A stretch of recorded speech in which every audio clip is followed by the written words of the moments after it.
I'd like to call to order the Senate Finance Committee. If you would please open the roll for attendance, sir. Roll is open.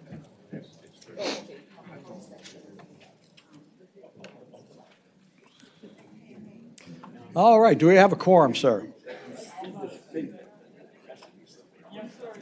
Chairman, you have a quorum. All right, we have a number of bills that we're going to take up this morning, some of which were carried over from yesterday, and thank those of you who appeared yesterday to learn that we were carrying them over until this morning, and the reason was not nefarious, as I think the word I used, but because they came out of public safety. The first delegate that we will be hearing from is Delegate Watts on House Bill 1516. Good morning.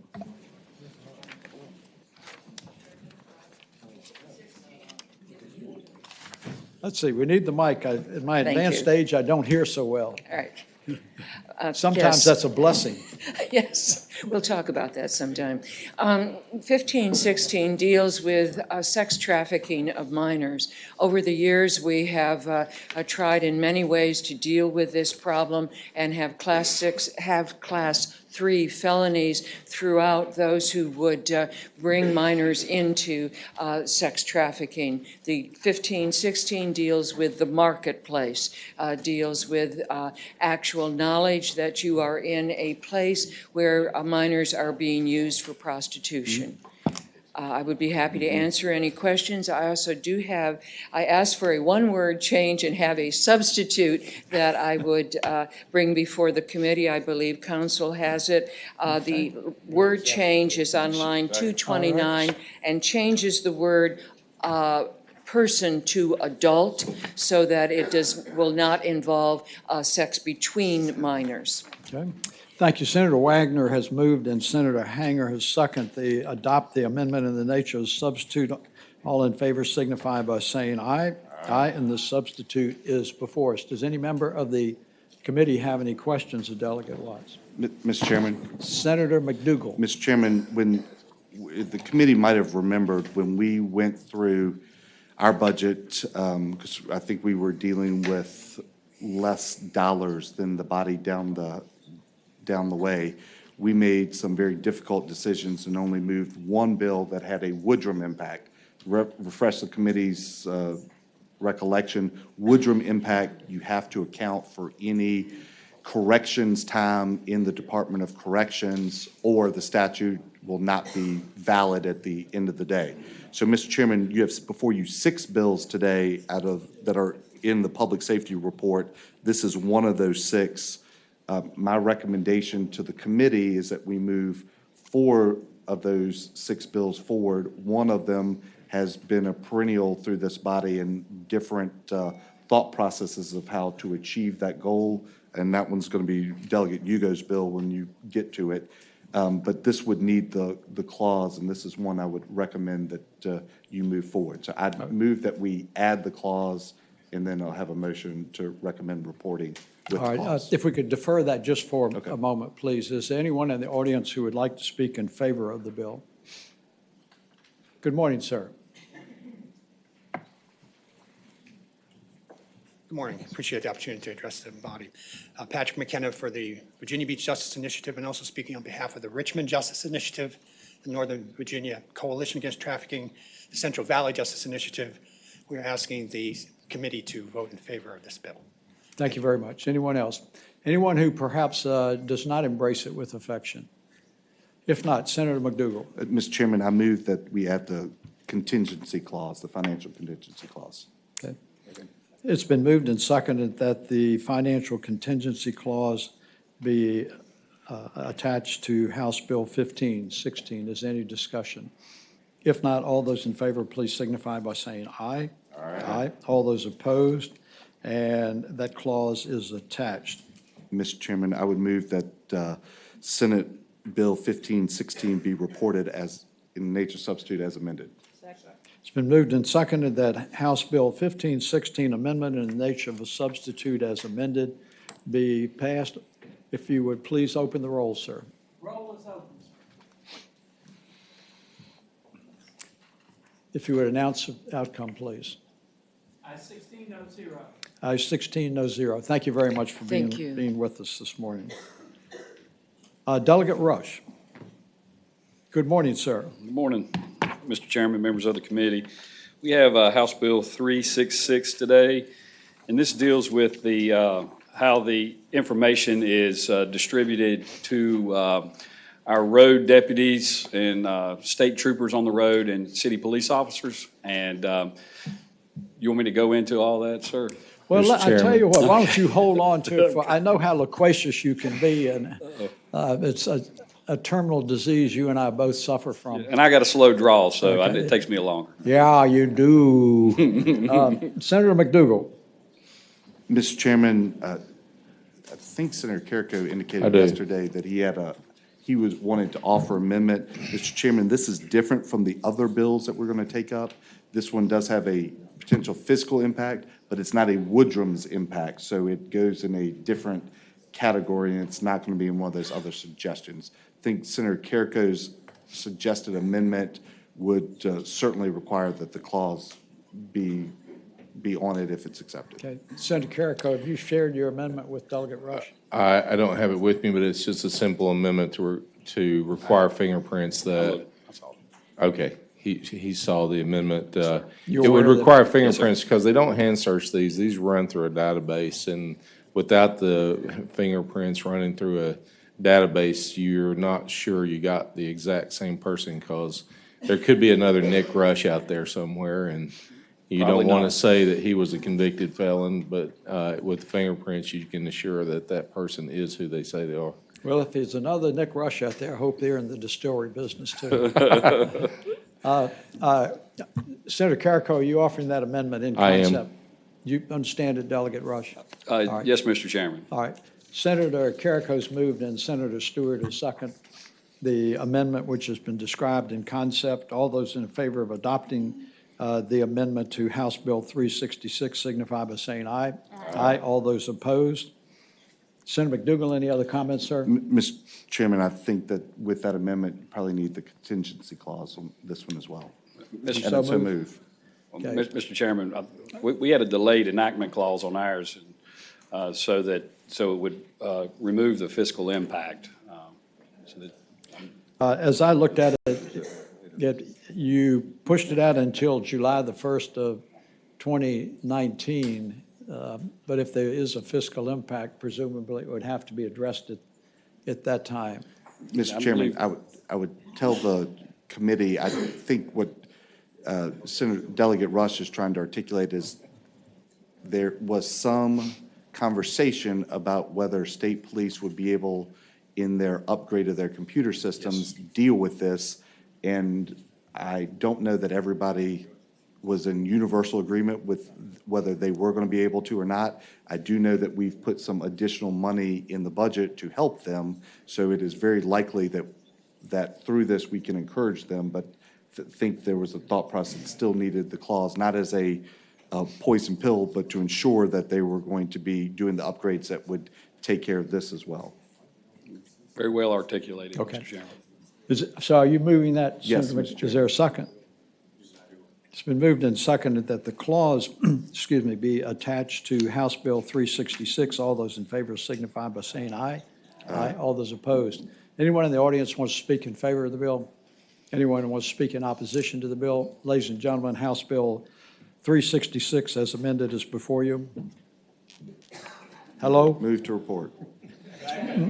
Thank you very much. Diminished hearing. House Bill 366 is a motion to report it as amended. If you would note your vote on the board, please, sir. Roll is open, sir. If you would report the vote, please. 16, no zero. 16, no zero. Thank you Thank you, very much. Mr. for Chairman, your members of the courtesies. committee. Mr. Chair, just quickly, I wanted to make sure that Delegate Rush knows that,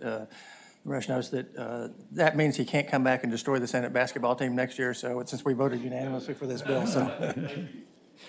Perhaps we need to add that as an amendment. On that, Delegate Bell, good morning, sir. You have House Bill 118. so if Which I could Mr. direct Bell? the committee's attention. Okay. Mr. Chairman, there were two bills that came from very different directions. One was a Woodrum bill, and you would like to start with Let's take 118 Yes, sir. first. So that was a study request. It came up in rules yesterday afternoon. It was sent up here. Most of you were there to hear the presentation from the woman whose mother was at the independent living facility. They thought had a lot more protections than it did, and they just wanted to see, are these something we should look at? Should we categorize? Should we regulate? Should we have ombudsmen and other things? Her daughter is here. If those of you that didn't hear, I don't know what our posture is.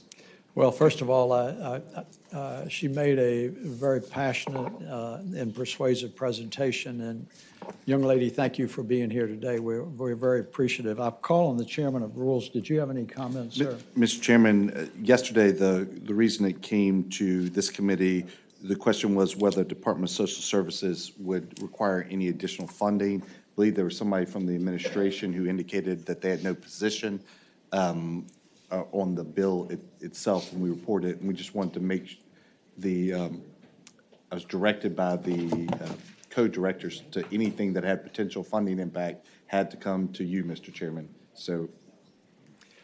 Good morning. The administration has no position, but how about the de minimis funding that might be needed on a contingency basis to do this? I'm certain you're prepared to embrace that, are you not? I certainly am. Good morning, Tara Ragland, Department of Social Services. We have a fiscal impact of approximately $50,000, a minimal impact from our standpoint. We would be asking for a contractor to assist us with completing the work over the next months. Okay.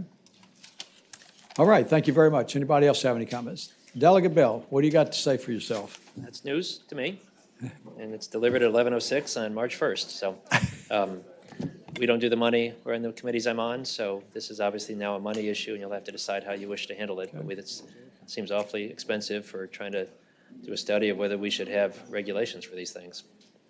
Ladies and gentlemen, the committee House Bill 118 is before you. Mr. Chairman. Senator Hanger. Thank you. I think this is something that should be explored, at least at a minimum we could put the clause on it, and then in conference talk to the Department of Social Services, see if there's some way they could actually do this without that $50,000. Yeah. Senator Hanger, I expect that they could be incentivized during the budgetary process in conference, so I'm looking forward to that discussion. And Mr. Chairman, maybe JLARC could assist in kind of taking a look at it. Okay. The cost. Yeah. So do you have a motion, sir? Yes, I would move we attach the financial contingency clause. Is there a second? It's been moved and seconded the financial contingency clause be affixed to House Joint Resolution 118. All in. Happy with whatever you're doing, but I'm not sure what that means. I'm terrified. I was looking up there. What's going on? You change in midstream. Yeah, it's another language there. All right, all in favor, please signify by saying aye. Aye. All those opposed, and that is attached. It's been moved and seconded that be reported as amended. Is there any discussion? If not, do we need to go to the board on that one? Oh, that's what I thought. I'm still trying to decipher that board up there. All those in favor of reporting 118 as amended signify by saying aye. Aye. All those opposed, and that is reported. Yes, sir. According to my little crypt notes, House Bill, House Bill 622, if you would like to summarize that before I hear from our subcommittee chairman of public safety. Mr. Chairman, this is one of the Woodrum Amendment bills that Senator McDougal mentioned a moment ago, and we understand there are fewer of these slots, if you will, in the Senate budget than in the House budget. We presented it to the Substantive Courts Committee. It involves changing the prohibitions for sex offenders on school property, but I understand that this is also a fiscal issue, and I will be happy to hear what the senator's conclusion is. All right. Senator McDougal. Mr. Chairman, it looks like our legislative information system is down, and so thus your board is probably not coming back in quick order, but they're working on it. But, Mr. Chairman, this was one of the 6 bills that came out that would require Woodrum impact. Mr. Chairman, this one received the least number of affirmative votes of that group, and so my suggestion, as I articulated earlier, would be that we move maybe more than what we had out of our side with the contingency clause through to negotiation, but this was probably number 6 of the 6 moving forward. So I would recommend that we carry this over for the year, and then if there's new revenue later in the year, it can be discussed. So, Delegate Bell. This is not my first rodeo. Thank you, sir. Thank you, Mr. Chairman. All right, thank you. you. All right, is that a motion? Yes, Mr. Chairman. I'm sorry. Okay. Got it. It's been moved and seconded that House Bill 622 be carried over for the year with the expectation that revenues will be forthcoming. Any discussion? Is that working? Okay, if you Do I would need a note your vote, blindfold? please. Do I need a blindfold? The blindfold, smoke my cigarette. You report the outcome, sir. I thank the chairman. 1600. Thank you. Thank very the much. chairman. Thank you, Senator. Thank you. All right, thank you very much. Delegate Toscano, good morning, sir. Morning. If I could direct the committee's attention to HJ 101, please. Thank you, Mr. Chairman, members of the committee. This was one that, again, one that went through rules yesterday and came here. This is a study. Now, it's a little different here. The study got passed out of the House. There's money in the House budget for this. There's not money in the Senate budget. There wasn't a Senate companion. So if you think it's a good idea, I mean, we got a couple options. One is to put the clause on to keep it alive. The other would be to carry it over if there's more revenue. I mean, it's a wonderful concept. I hope you'll agree, because energy storage devices, I think, are the cutting edge of the next part of the energy revolution. And Virginia is in a unique position to take advantage of this if we do what we need to do to set up the regulatory framework to encourage businesses to embrace this and generate jobs and economic activity in the process, much like we did with the ports several years ago. So, but it is a problem because it's not in the Senate budget. Mr. Well, Chairman. I do concur with you. I do think it's showing some vision to the future of energy. I'm sorry, Senator Howell. I'm sorry, I was just going to move that we add the clause. Okay. Before I do that, does the Chairman of Rules have any comments?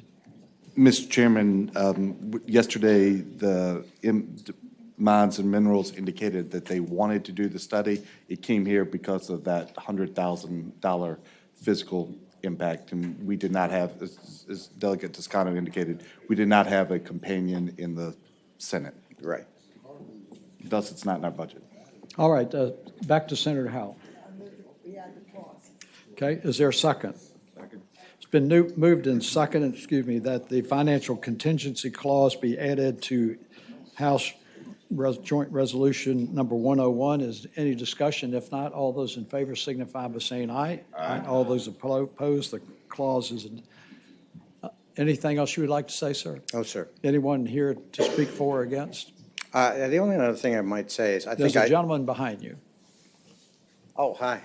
I circulated a letter from a company in Virginia, the Energy Storage Association, describing the power of energy storage and how it can help our grid. And I hope you'll have a chance to read it at some point. Good morning, sir. Mr. Chair, members of the committee, thank you. Hayes Fromme. I'm here as a member of the Solar Energy Development and Energy Storage Authority. I support the bill. I think this is a good opportunity for the authority itself to really sink its teeth into the energy storage issue and drive towards some policy recommendations that you all as the General Assembly can look at to move this industry forward. Thank you. Okay. Thank you very much for being with us, Mr. Fromme. Good morning. Michael Skiffington with DMME. We do strongly support the resolution. Right. Thank you. Thank you very much. Anyone in opposition? If not, ladies and gentlemen, 101 is before you as amended. Second. It's been moved and seconded that 101 as amended be reported. All those in favor, please note your ayes verbally. All those opposed, and that is reported, and thank you for your patience, sir. Thank you. Chairman Jones, I think I saw you come in, sir. I believe you have House Bill 764, is that right, sir? Yes, sir, I do. Good morning. Mr. Chairman, I was not able to, yesterday afternoon under the second break, when rules had this before them, I think you had made the request of getting a letter. I did not have that opportunity to get a letter. for many of the institutions. They have been aware of the language. I don't think there's any objection to them funding it, but I did not have an opportunity to do as requested. So I'm before the committee, and it was just an idea that I had, and if it doesn't go forward, then the underpinnings of the Commonwealth aren't going to shake, but I do think it's a good idea for consideration to try to find a way to comprehensive cancer status for. Delegate Jones, one thing that was just very recently brought to my attention that contained in the bill was the option to hire a consultant with funds that may be appropriated, and I think it has at least raised a concern that perhaps that could require an appropriation that's not in the budget. Correct. It could. They do not have to. I think, given the expertise outlined in the bill itself, I think there's much that could be done over the course of the next year. And if they felt they needed a consultant, then we could certainly come back and appropriate some monies. But that would be correct. If they did hire a consultant, there was no money included for that in the budget. Senator Hanger. Thank you, Mr. Chairman. I think you used the term earlier this morning that we should be cordial today. So I'd like to I'm kinder and gentler today, just like you, sir. I would move that we add the clause and talk about this a little further. All right. I always enjoy some convivial conversation in budget conference. It's been moved and seconded that the clause be put on House Bill 764 only to have convivial conversation. Is there a second? Now, all those in favor of adopting the clause, financial contingency clause, please signify by saying aye. Aye. Aye. All those opposed, and that's adopted. Anyone who wants to speak in favor of the bill? Mr. Chairman? Anyone that wants to speak against the bill? Mr. If Chairman. not, ladies and gentlemen, House Bill, I apologize. Mr. Chairman, did you want to take out the language about the hiring the consultant as it goes through the process, or did you want to leave that in for your convivial discussion? I felt comfortable with the contingency clause because that will put it in conference, and I'm sure we can have a very insightful conversation about that. See, look, he's even agreeing and smiling. All right. With that, ladies and gentlemen, House Bill 764 as amended is before you. It's been moved and seconded. House Bill 764 as amended be reported. If you'll please open the roll and so indicate your vote. Roll is open, sir. If you would report the vote, sir. Ayes 16-0. Ayes 16, unanimous support, Mr. Chairman. I look forward to this conversation, so thank the committee. I am confident that you will, sir. Delegate Hugo. Thank you, Mr. Chairman. Good morning, sir. Good morning. Always good to see you. House Bill 1469. House Bill 1469, which also came out of the Public Safety Subcommittee. Would you like to make some comments before I call on Senator McDougall?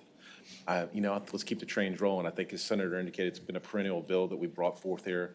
Different patron this year, so we'll see if we can get this done on behalf of you, both sides. That explains the success of it this year.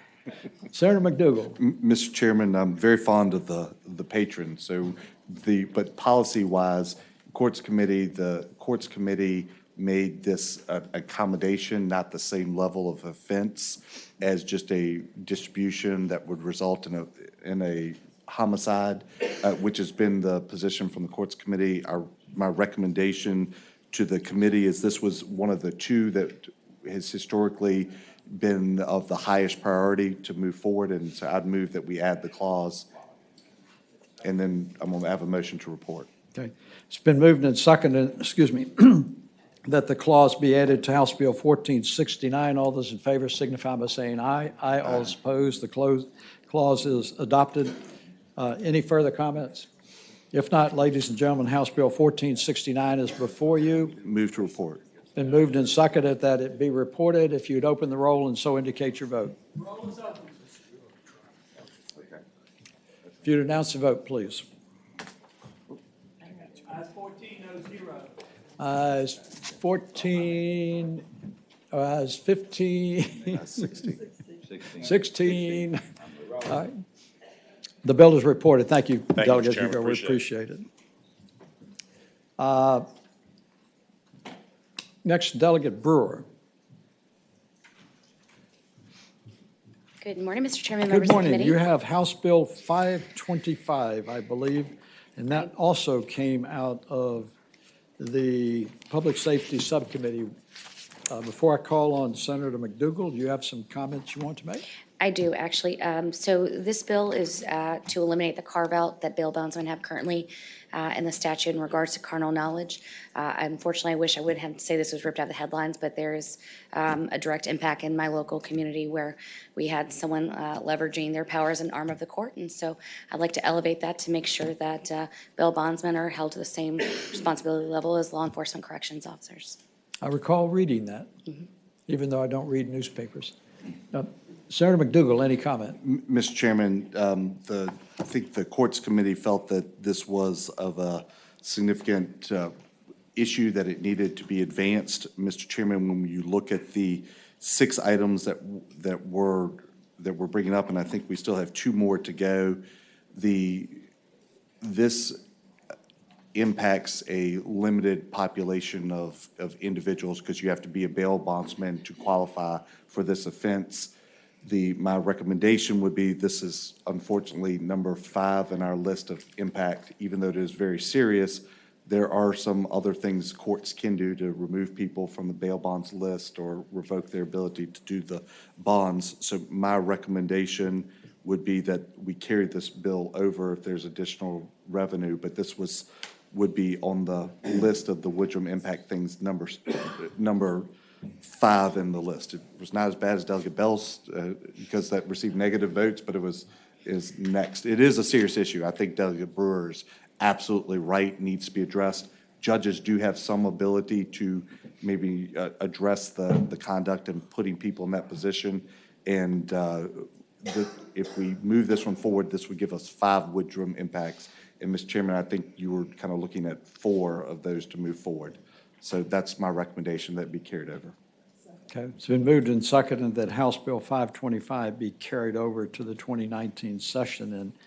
And I thank the delegate for bringing this forward, because I certainly am aware of a rather egregious situation that's probably as delicate as I can be. Is any discussion? If not, it's been moved and seconded that House Bill 525 be carried over to the 2019 session. If you'd open the roll, please, sir. Roll is open. Please note your vote.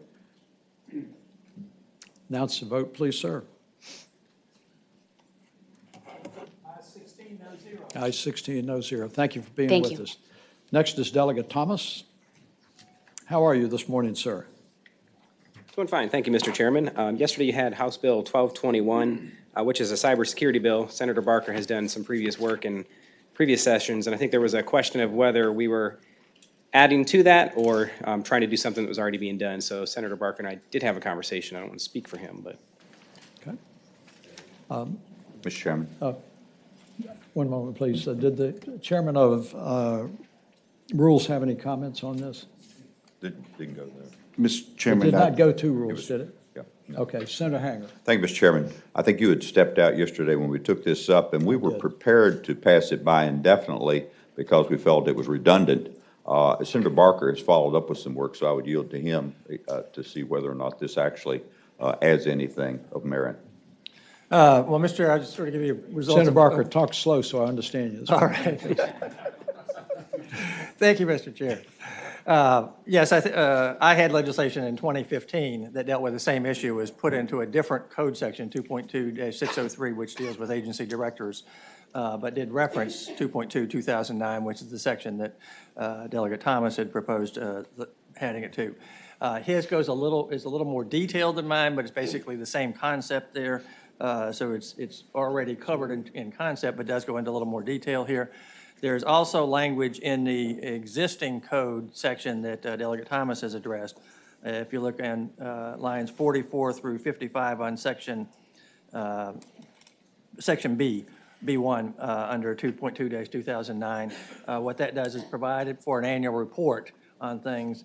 The report goes, however, only to the governor and to executive branch agencies. What Delegate Thomas has proposed is that it also go to the House and the Senate, which I think does provide some benefit in this particular situation. Whether you do it with his language, which adds a new section C, or whether you incorporate it within B, I don't think it makes any difference there in terms of that, so. So your suggestion, sir? My suggestion would be to basically add the reports that is proposed in his language to go to the chairman of the House Committee on Appropriations and the Senate Committee on Finance, and then the language after that, which basically says it shall not contain technical information deemed to be inappropriate to release. Okay. I will also say that the report that was issued for 2016 did confirm the issue that Delegate Thomas had raised with higher education being where nearly all the cybersecurity attacks are occurring now. Of the accounts compromised, 85% of them were in higher education. Malware infections, 97% were in higher education. All right, so I think I understand your proposed amendment in concept. Does everyone understand that, council? Mr. Chairman, if I can clarify, it looks like the report in B1 already goes to the General Assembly, so who else would we be reporting to? Okay, all right, I was looking at the farther down in that.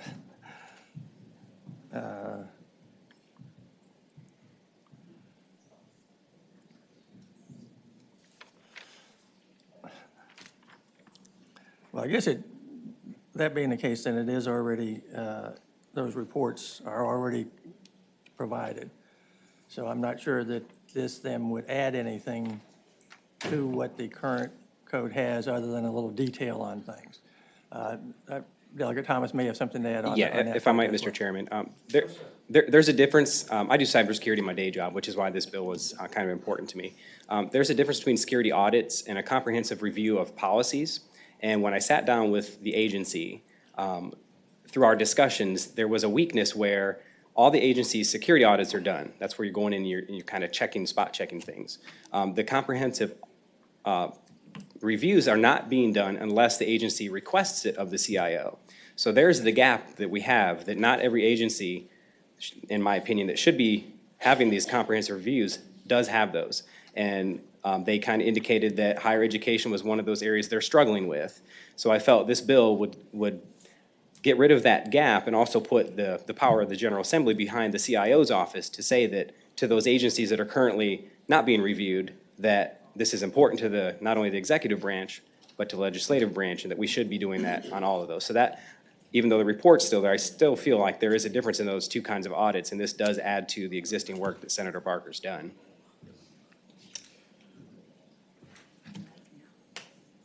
I'm still not clear about your amendment. Council, do you have that? Well, Mr. Chair, I think I would withdraw the amendment then. So I Thank think you we very ought much. yes, That I do understand. That part I got. All right, with the recommended amendment being withdrawn, ladies and gentlemen, any other comment? The bill is before you. Okay. It's been moved and seconded that the bill be reported. If you would open the roll, please. Roll is open. Please note your vote. Report the vote, please. Ayes 15, no 0. 15 to 0. Delegate, your bill is reported. Thank you very much for being with us. Thank you. Delegate Klein. You're next. I haven't forgotten you. Good morning, Mr. Chairman. Good morning, Members of the sir. committee. House Bill 1580. Direct your attention to House Bill 1580, please. Yes, sir. Mr. Chairman, this is a bill on domestic violence, repeat offenders. It amends the repeat offense violation of protective order statute to add the offense of stalking so that a third stalking offense or a combination of stalking and violation of protective order could meet the Class 6 felony threshold. Senator McDougal, did you have any observations, sir? Mr. Chairman, a couple. I know that this bill is very important for Delegate Klein, and in our list, it was in the list that we wanted to be able to consider. One of the issues that came forward afterwards was with the length of time, if it should be the same victim, should be one of the predicates to make this to be a felony, and then it would need the clause to move forward. So I think that I think that's a substitute that leaves it as a felony, has the clause, but adds in the provision, the victim has to be similar, has to be the same person to move forward. And this Okay, Senator McDougal. Keeps the process moving forward. I move the substitute, Mr. Chairman. Okay, and the substitute on lines 51 through 53 does include the clause. Yes. Okay, it's been moved and seconded that the amendment in the, I'm sorry, Delegate Klein, did you have any comment? I fully support the amendment. I appreciate Okay, the all right. consideration. It's been moved and seconded the amendment in the nature of a substitute to House Bill 1580 be adopted. All those in favor signify by saying aye. Aye. All those opposed? Is there anyone who wants to speak in favor of the bill? Anyone who wants to speak in opposition? If not, ladies and gentlemen, the bill is before you. Move to report the substitute, Mr. Chairman. It's been moved and seconded that House Bill 1580 amendment in the nature of substitute be reported. If you'll open the roll, please indicate your votes. Please announce the vote. Ayes 16, no zero. Ayes 16, no zero. Thank you for being with us, sir. Thank you, Mr. Chairman. And the ever-patient Delegate Murphy. Good morning. How are you? I'm terrific, thank you. Glad Thank to- you for being with us again. Again, yeah, last. I'm getting kind of used to this waiting thing. I'm getting good at it. Mr. Chairman, this is about House Bill 1661, which is the bill that counts a previous deferral and dismissal of the first offense of assault and battery be treated as a prior conviction after 2 additional convictions for this crime. I hope that you will move it forward. Let me see what my subcommittee chairman of public safety and the chairman of rules has to comment, if any. Mr. Chairman, there was a substantive amount of concern about how the bill attacked the issue that Delegate Murphy is trying to address, and that is that underlying defer and dismissal statute. We use it in a number of other places in the code, and this would be the first time that it would be used to count as a predicate offense to become a felony. And council, we had a lot of inquiries afterwards about whether that would pass muster if it were litigated sometime in the future. But Delegate Murphy's articulation of the issue, I think, was substantively compelling that we wanted to continue to move the bill forward. So, Mr. Chairman, I'm going to recommend that we get rid of the defer and dismiss language, but make it a second offense of domestic violence becomes the felony. That's the testimony we heard at the committee meeting that Senator Openshain chaired, was that people were concerned that with the under advisement, then you have to get 2 more convictions. You're getting too many opportunities to commit bad acts. And this would take care of the constitutional or ex post facto concerns that people had, but get the issue that Delegate Murphy had. But like with all the Woodrum impacts, it also needs to have the clause. Okay. I think procedurally, before I come back to the delegate, we need to address the amendment in the nature of a substitute to 661. Are you familiar with this? I haven't seen it, but I'm totally on board with it. Okay, all right. Senator McDougal moves and Senator Howell second that House Bill 661, the amendment in the nature of the substitute be adopted. All in favor signify by saying aye. Aye. All those opposed, and the substitute is before us. Delegate Murphy, any other comments you want to make, ma'am? No, I'd like to say thank you. Okay. All right, ladies and gentlemen, House Bill 661, amendment in the nature of the substitute is before you. Move to report. Senator Howell moves and Senator McDougal seconds that House Bill 661, amendment in the nature of the substitute be reported. If you open the roll, please note your vote. Please report the vote. Ayes 16, no zero. Ayes 16, no zero. Thank you for your patience. We appreciate it. Well, thank you for doing this and for passing this bill. It's going to have a great impact on a lot of lives. Does that complete the calendar? With that, the